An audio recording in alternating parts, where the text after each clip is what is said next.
আজকে তো শনিবার, তোমরা তো জানোই যে আজকে শনিবার, আর শনিবার তো আমাদের বাড়িতে নিরামিষ হয়। প্লাস আজকে না আমাদের বাড়িতে একটু স্পেশাল জিনিস হচ্ছে, খুব টেস্টি জিনিস। কেননা আজকে আমাদের বাড়িতে একটা পিসি এসেছে, সে অনেক দিন পর এসেছে। এবার নিরামিষ দিনে তো আর আমিষ কিছু করা যাবে না, যার কারণে আজকে আমাদের বাড়িতে স্পেশাল যেগুলো করা হয়েছে আমার তো খুব পছন্দের। ফার্স্টেই তোমাদের দেখায়, এদিকে দেখো শুক্তো করা হয়েছে। শুক্তোটা দেখছো কত সুন্দর আছে, মানে ডাটা বড়ি যা যা যাবতীয় জিনিস শুক্তোতে দেওয়া হয়, উচ্ছে শিম সব কিছু দিয়ে শুক্তোটা করা হয়েছে। আর শুক্তোটা খুব টেস্টিও হয়েছে, আবার আমি বাবাকে খেতেও দিয়ে দিয়েছি। আর এদিকে হচ্ছে ভেন্ডি আলু পোস্ত, দেখছো এটার কালারটাও খুব সুন্দর এসছে। আর এদিকে আছে এই যে এটা হচ্ছে আমের চাটনি। দেখো আমের চাটনিটা একদম পাতলা করে সুন্দর করে করা হয়েছে সর্ষে ফোড়ন দিয়ে।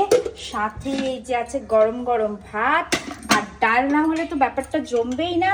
এদিকে দেখো এই যে আছে পাতলা ডাল, সাথে আছে এই যে লেবু, আর এই দেখো এদিকে আছে এক গামলা পাঁপড় ভাজা। চাটনির সাথে পাঁপড় না হলে তো জমবে না। তো কমেন্টে জানিও আজকে আমাদের বাড়ির মেনুগুলো তোমাদের কেমন লাগলো, আর তোমাদের বাড়িতেও কি কি রান্না হচ্ছে কমেন্টে অবশ্যই জানিও।